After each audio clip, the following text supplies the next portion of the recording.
Hello students, welcome back to modern Vidyalaya. आज की video में हम पढ़ने वाले हैं सुपरफिशियल एक्सपेंशन और क्यूबिकल एक्सपेंशन के बारे में।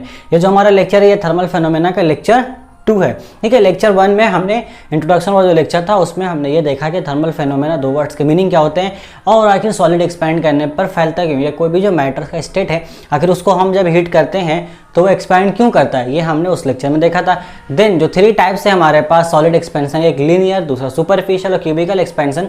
तो पहला नंबर का जो टाइप है लीनियर एक्सपेंशन, उसके बारे में डिटेल चर्चा हम अपने पहले वीडियो में कर चुके हैं। अगर आपने उस लेक्चर को अभी तक नहीं देखा है तो जा करके देखिए, आई बटन पे क्लिक करके देख सकते हैं या डिस्क्रिप्शन में आपको उसका लिंक मिल जाएगा। आज हम पढ़ने वाले हैं क्यूबिकल एक्सपेंशन और सुपरफिशियल एक्सपेंशन के बारे में। ठीक है, चलिए देखते हैं। एक हमारा है सुपरफिशियल, एक हमारा है क्यूबिकल एक्सपेंशन। ठीक है, लीनियर एक्सपेंशन क्या था, हमने क्या लीनियर एक्सपेंशन में क्या देखा कि अगर हम जब किसी सॉलिड को हीट करते हैं और हीट करने पर वो सॉलिड में लीनियरली एक्सपेंड, यानी कि उसका सिर्फ लेंथ एक्सपेंड होता है, तो वैसा एक्सपेंशन को हम बोलते हैं लीनियर एक्सपेंशन। तो ठीक उसी तरीके से जब हम किसी सॉलिड को गर्म करते हैं, उस गर्म करने पर उसके एरिया में एक्सपेंशन होता है, उसको हम बोलेंगे सरफेशियल एक्सपेंशन या सुपरफिशियल एक्सपेंशन। क्योंकि हमारे यहाँ पर जो एक्सपेंशन हो रहा है वो हो रहा है एरिया में। एरिया में क्या, लेंथ और ब्रेथ दोनों आ जाते हैं, तो लेंथ और ब्रेथ जब दोनों मिल के आएगा तो एरिया होगा। तो जब भी हम किसी सॉलिड को हीट करेंगे, whenever we heat solid and the expansion is found in its area, then this type of expansion is called superficial expansion. ठीक है, तो समझ में आया सुपरफिशियल एक्सपेंशन के माने। देन सेम यही मामला हमारा, यही डिफिनेशन हो जाएगा हमारा क्यूबिकल एक्सपेंशन के बारे में। क्योंकि हम जब भी कभी किसी सॉलिड को हीट करते हैं और हीट करने पर उसको वॉल्यूम में एक्सपेंशन होता है, तो इस तरह के एक्सपेंशन को हम बोलेंगे वॉल्यूमेट्रिक एक्सपेंशन और क्यूबिकल एक्सपेंशन। ठीक है, क्लियर हो गया, यहाँ तक डिफिनेशन देख लिए। देन जैसा हमने डेरिवेशन वहाँ लीनियर एक्सपेंशन में किया था, वही सेम हम लोग यहाँ सुपरफिशियल और क्यूबिकल में करेंगे।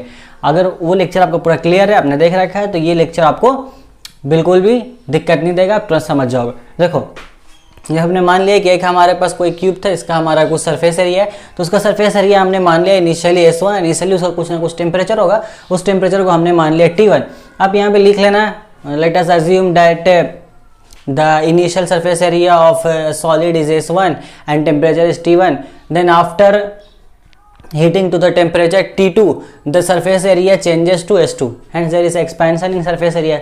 एरिया चेंज कैसे, हमने हीट किया तो एक्सपेंड करेगा, उसका एरिया एक्सपेंड थोड़ा सा बढ़ गया। देखो पहले इतना एरिया था, एक्सपेंड करने के बाद इतना हो गया। हो सकता है आपके बुक में इमेज कुछ और ढंग से बना हो, तो देख लेना, आपको जो भी इमेज ठीक लगे आप वो यूज़ कर सकते हैं, है ना। सारे तरीके सही है, बस मैंने इस तरीके से किया कि थोड़ा ज़्यादा अच्छा से विजुअलाइज हो। देन सारा वही करेंगे, सबसे पहले निकालेंगे चेंज इन एरिया कितना, चेंज इन एरिया कितना होगा, final minus initial S2 minus S1।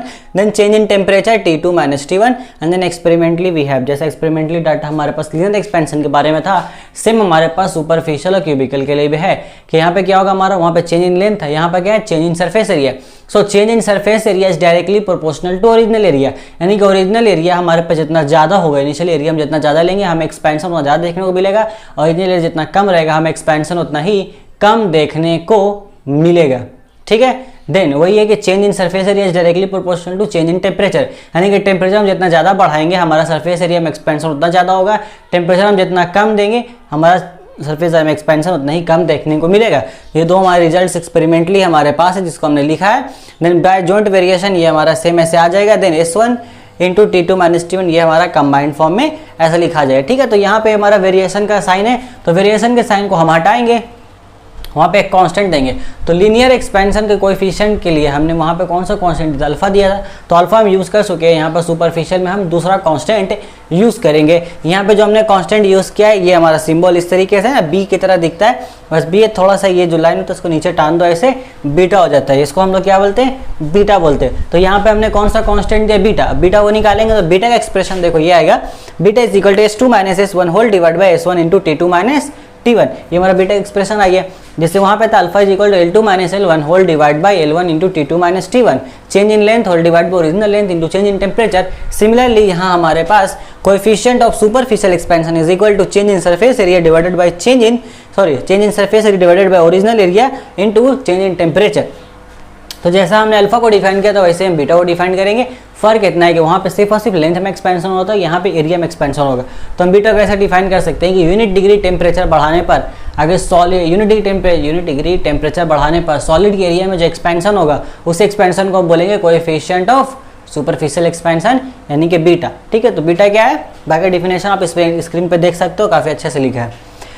So beta का सिंपली इसका फील यही है कि अगर हम 1 डिग्री सेंटीग्रेड टेम्परेचर बढ़ाए और उस 1 डिग्री सेंटीग्रेड टेम्परेचर बढ़ाने पर सॉलिड के एरिया में जितना एक्सपेंशन होता है उसी को हम लोग बोलेंगे आपका कोएफिशिएंट ऑफ सुपरफिशियल एक्सपेंशन। ठीक है, ये हो गया। हम लोग बस डिफाइन करने के लिए यूनिट ले स्टैंडर्ड चीज़ लेते हैं, इसलिए टेम्परेचर को 1 डिग्री सेंटीग्रेड यहाँ लिया गया और ओरिजिनल एरिया को रिलेट करके डिफिनेशन बनाया गया। ऐसे बीटा जो ये बताता है, मैं आप किसी भी चीज़ को हीट करोगे, किसी भी चीज़ को, जैसे आप सॉलिड को हीट करो तो उसको हीट करने पर उसके एरिया में जो भी एक्सपेंशन हो रहा है तो वो एक्सपेंशन कितना हो रहा है वो कैसे मालूम चलेगा, वो हमें बीटा से ही मालूम चलता है। ये एक्सप्रेशन हम लोग देखेंगे, ओरिजिनल एरिया कितना था वो यहाँ पुट करेंगे, देन फाइनल एरिया कितना हुआ तो दोनों का चेंज ऊपर आएगा, देन टेम्परेचर का चेंज नीचे आएगा। तो बीटा हमें ये बता देगा कि आखिर वो सॉलिड में एक्सपेंशन हुआ कितना, है ना, क्योंकि हीट कितने दी है वो हमको मालूम है, हीट कितना दिया मालूम, हमने हीट दिया तो हमारा सारा डाटा हमारे पास हीट का डाटा है, एंड देन एरिया का भी डाटा हमारे पास है। एक्सपैंड होने के बाद एरिया जो बढ़ा है उसको भी हम मेजर कर लेंगे, देन बीटा का वैल्यू हम यहाँ से निकाल सकते हैं। ठीक है, तो बीटा एक्चुअली यही बताता है कि अगर हम किसी सॉलिड को हीट करेंगे तो उसका एरिया में कितना एक्सपेंशन होगा, जस्ट ये चीज़ हमें बीटा बताता है। खत्म हो गया यहाँ तक हमारा कहानी। बीटा हमारा नाम याद रखिएगा, कोएफिशिएंट ऑफ सुपरफिशियल एक्सपेंशन और सरफेशियल एक्सपेंशन और एरियल एक्सपेंशन, बहुत तरीके का नाम है, बस एक ये नाम याद रखिए आप, सुपरफिशियल एक्सपेंशन। जिस तरीके से हमारा अल्फा डिपेंड करता था नेचर ऑफ मटेरियल पर, तो बीटा भी हमारा किस पर डिपेंड करेगा, नेचर ऑफ मटेरियल पर। समझ गए, किस पर डिपेंड करेगा, नेचर में, यानी कि हम जब मटेरियल चेंज करेंगे तभी जाकर बीटा का वैल्यू चेंज होगा। एरिया के चेंज करने से और टेम्परेचर के चेंज करने से हमारा बीटा का वैल्यू चेंज नहीं होगा। यहाँ तक कहानी क्लियर है। देन अब नेक्स्ट हमारा एकदम आसान हो गया, क्यूबिकल एक्सपेंशन। हमने क्यूब ले लिया है, मान लिया इसका इनिशियल वॉल्यूम हमारा V1 था, इनिशियल टेम्परेचर हमने मान लिया T1, देन एक्सपैंड हीट करने के बाद हमारा एक्सपेंशन हुआ, देखो पहले इतना वॉल्यूम था, पूरा का पूरा वॉल्यूम इसका बढ़ गया है, तो बाद में जो हमारा वॉल्यूम आया उसको हमने मान लिया V2 और टेम्परेचर हमारा T2, यानी कि T1 से हमने बढ़ाकर टेम्परेचर T2 कर दिया। देन यहाँ पे वही सारा चीज़ है, change in volume, change in volume is equal to V2 minus V1 final minus initial, change in temperature, oh sorry यहाँ पर एक मिस्टेक है, ये मैंने V2 माइनस V1 वापस से लिख दिया है, यहाँ पर हमारा होगा T2 minus T1, change in temperature is equal to T2 minus T1 हो गया। Then experimentally we have, experimentally यहाँ पे वही है कि change in volume is directly proportional to initial volume और change in volume is directly proportional to change in temperature, यानी कि इनिशियल वॉल्यूम जितना ज़्यादा होगा हमारा एक वॉल्यूम एक्सपेंशन ज़्यादा देखने को मिलेगा हमें, और इनिशियल वॉल्यूम जितना हम कम लेंगे, जितना कम वॉल्यूम का हम लेते हैं सॉलिड, हम उसमें एक्सपेंशन उतना ही कम देखने को मिलेगा। और टेम्परेचर जितना ज़्यादा देंगे तो उतना ज़्यादा एक्सपेंशन देखने को मिलेगा, जितना कम टेम्परेचर हम प्रोवाइड करेंगे उतना ही कम वहाँ पे हमें क्या देखने को मिलेगा, एक्सपेंशन। यहाँ तक ये बात क्लियर हो गया। ठीक है, देन बाय जॉइंट वेरिएशन, ये दोनों हमारा सेम थे, इधर आ गया लेफ्ट साइड वाला, राइट साइड वाला हमारा प्रोडक्ट के फॉर्म में हम लिख देते हैं। बाय जॉइंट वेरिएशन हम ये एप्लीकेशन करते हैं, अपना हो गया। देन यहाँ पे भी हमारा वेरिएशन कांस्टेंट है, तो इस वेरिएशन का साइन है, तो इस वेरिएशन के साइन को हटा करके हम एक कांस्टेंट देंगे, तो अल्फा और बीटा हम यूज़ कर चुके हैं। अब क्यूबिकल एक्सपेंशन के लिए हम एक नया कांस्टेंट का यूज़ करेंगे जिसको बोलते हैं गामा। देखो ये हमारा गामा है, ये क्या है गामा, गामा कुछ नहीं, देखो 8 बनाते ना, 8 ऐसे 8 बनता है ना, तो थोड़ा सा बस उसको ऐसे ही करना है, इसको ऐसे करके छोटा सा 8 का नीचे छोटा सा कर दो, इसको ऐसे ले जाओ, ये हो गया हमारा गामा। इसको क्या बोलेंगे, गामा, ऐसा बनता है आपका। तो गामो को उसका नाम गामा है, GAMA गामा। तो गामा एक्सप्रेशन निकालिए, gamma is equal to V2 minus V1 whole divide by V1 into T2 minus T1, यानी कि change in volume divided by original volume into change in temperature. तो gamma को भी हम ऐसे ही define करेंगे। गामा हमें यहाँ पे क्या बता रहा है, गामा हमारा है कोएफिशिएंट ऑफ क्यूबिकल एक्सपेंशन। किसका कोएफिशिएंट है ये, क्यूबिकल एक्सपेंशन का, यानी कि हमें ये क्या बताएगा कि अगर हम किसी सॉलिड को हीट करते हैं तो उसके वॉल्यूम में जो एक्सपेंशन होगा वही तो गामा बताएगा ना, कि उसके वॉल्यूम में कितना एक्सपेंशन होगा कैसे मालूम करेंगे हम, गामा से। हम एक कोई भी सॉलिड लेंगे तो उसका इनिशियल वॉल्यूम तो मालूम होगा हमें, हम मेजर कर लेंगे कितना है, इनिशियल टेम्परेचर भी हम जानते हैं उसका कितना होगा। देन अब टेम्परेचर में कितना बढ़ा रहे ये हमें मालूम है, तो फाइनल टेम्परेचर और इनिशियल टेम्परेचर को माइनस करके चेंज इन टेम्परेचर निकाल लेंगे, जो कि हम यहाँ पे पुट करेंगे, और ओरिजिनल वॉल्यूम हमें मालूम है। एंड देन हीट करने के बाद वॉल्यूम कितना हो जा रहा है वो भी हम मेजर कर लेंगे, और चेंज इन वॉल्यूम निकाल करके यहाँ पे पुट करेंगे तो गामा का वैल्यू हमें पता चल जाएगा। तो इतना बातचीत से ये समझ में आया सर कि गामा हमें क्या बताता है कि भाई अगर हम किसी सॉलिड को हीट करेंगे तो हीट करने पर उसके वॉल्यूम में कितना एक्सपेंशन होगा वही हमें गामा बताता है। तो गामा को हम ऐसे बेसिकली डिफाइन करते हैं जैसे हमने अल्फा और बीटा को किया कि 1 डिग्री सेंटीग्रेड टेम्परेचर बढ़ाने पर सॉलिड के वॉल्यूम में जो इंक्रीमेंट होता है उसको हम लोग क्या बोलते हैं, कोएफिशिएंट ऑफ वॉल्यूमेट्रिक एक्सपेंशन और coefficient of cubicle expansion which is denoted by gamma. ठीक है, 1 डिग्री सेंटीग्रेड टेम्परेचर बढ़ाने पर सॉलिड के लेंथ में जो इंक्रीमेंट होता है उसको बोलते हैं coefficient of linear expansion which is denoted by alpha, और 1 डिग्री सेंटीग्रेड टेम्परेचर बढ़ाने पर सॉलिड के एरिया में जो एक्सपेंशन होता है उसको बोलते हैं coefficient of superficial expansion which is denoted by beta, और सॉलिड के यूनिट डिग्री सेंटीग्रेड टेम्परेचर बढ़ाने पर सॉलिड के वॉल्यूम में जो इंक्रीमेंट होता है उसको बोलते हैं हम लोग कोएफिशिएंट ऑफ क्यूबिकल एक्सपेंशन और coefficient of volumetric expansion which is denoted by gamma. तो अल्फा बीटा गामा हमारा यहाँ पर हो गया, कंप्लीट है ना।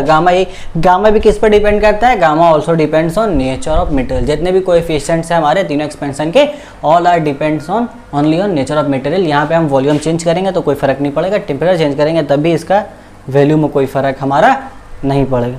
ठीक है, यहाँ तक क्लियर हो गया। तो हमारा सॉलिड का जो एक्सपेंशन था वो हमने यहाँ तक कवर कर लिया। तो आज का लेक्चर में बस इतना ही। हम लोग इस अगले लेक्चर में देखेंगे लिक्विड के एक्सपेंशन के बारे में। वहाँ पे हमारा दो तरह का एक्सपेंशन देखने को मिलता है, एक रियल एक्सपेंशन और एक एपरेंट एक्सपेंशन। तो आखिर क्या होती है ये चीज़ और कैसे होती है, आखिर एपरेंट एक्सपेंशन का मीनिंग क्या है, हमें एपरेंट एक्सपेंशन क्यों देखने को मिलता है सॉलिड में, ये चीज़ें हम जानेंगे अपने अगले लेक्चर में। ठीक है, इतना हो गया। मुझे उम्मीद है कि आपने स्क्रीनशॉट इसके लिए रखा होगा। तो एक चीज़ बताते हैं, अल्फा बीटा और गामा के बीच में एक रिलेशन है, आपका एक रिलेशन है। ये रिलेशन भी एग्जाम में पूछते हैं कभी कभी, मिटाते हैं ना, इसको मिटाते हैं नीचे से थोड़ा सा, उस रिलेशन को बस लिख देते हैं, बस दिन हमारा लेक्चर हमारा खत्म हो गया। देखिए जो रिलेशन ऐसा कुछ है कि alpha is equal to beta by 2 is equal to gamma by 3। ये एक हमारा रिलेशन है जो कि पूछता है right on the relation between alpha beta and gamma.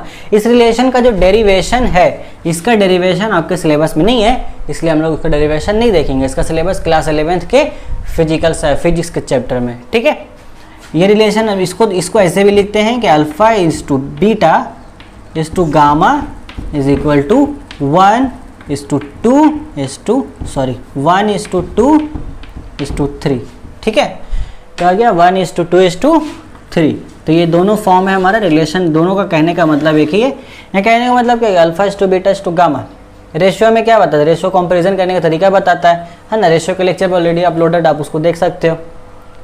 यहाँ पे क्या समझ में आ रहा है कि अल्फा जो है वो बीटा के मुकाबले क्या हाफ है, यानी कि बीटा के हाफ है, और बीटा क्या है, गामा का 1/3 है। गामा हमारा अल्फा से 3 टाइम्स ज़्यादा है और बीटा हमारा अल्फा से 2 टाइम्स ज़्यादा है, और अल्फा गामा से 1/3 टाइम्स कम है, एंड अल्फा हमारा बीटा से 1/2 टाइम्स यानी कि हाफ टाइम्स कम है। ये सिंपली इसका मीनिंग निकलता है इस रिलेशन का। ठीक है, तो हमारा लेक्चर आज खत्म हुआ। तब तक पढ़ाई आप करते रहे, हम लोग मिलेंगे अपने अगले लेक्चर में एक नई मुलाकात के साथ। All the very best.